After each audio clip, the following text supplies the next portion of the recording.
Hello, I'm Abby and I'm one of the exhibition crew here at the British Music Experience, and here we are in 1970 to 75, and I'd like to talk to you about my favourite exhibit artefact in the museum, and it's this kimono, which was from Ziggy Stardust. It's really interesting to me because I love fashion and I love David Bowie, and I love the way it was androgyny and just bringing all these things into popular culture that hadn't really been explored before. And it really appeals to me because it's an example of an artist who's just inhabiting their music through what they're wearing. It's avant-garde, it shows his interest in so much more than music. I'm Paul and I work at the British Music Experience. My favourite piece in here is the Buddy Holly and the Crickets poster, because it's from the Philharmonic Hall, and a couple of the Beatles were at that gig. It's actually 1958, which was the year I was born, so that's why I love it. But I also love it because as a musician, even though we're the British Music Experience, we tipped the hat to Buddy because he was such a big influence on British pop, especially the Beatles. Right, so I'm Joe. I work here at the British Music Experience, part of the VE crew, and the item I've chosen is Lonnie Donegan's Rock Island Line record here. Now, this was recorded in 1954 and it was loaned to us by Rod Davis. He was part of the Quarrymen. That was the band that became the Beatles, actually. And what's particularly special about this artefact is that it actually belonged to John Lennon. This was actually his copy.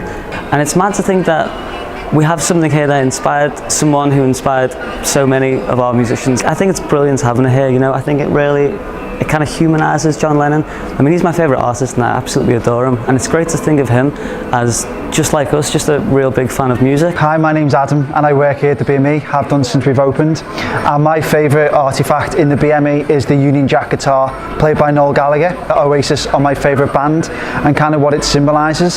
So in the mid-90s we have a large influx of like American grunge music, people like Nirvana and Pearl Jam, and we have like a bit of a rejection of that, so British music comes into it, people embrace their Britishness, and this became known as Britpop.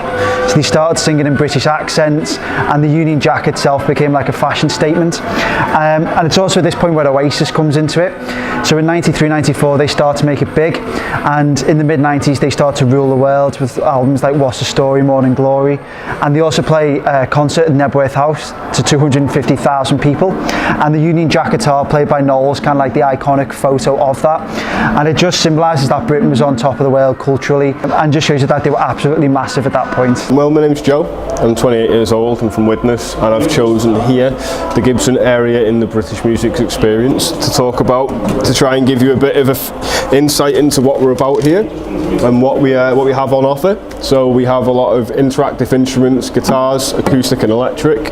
We have electronic drums, basses, keyboards and synthesizers.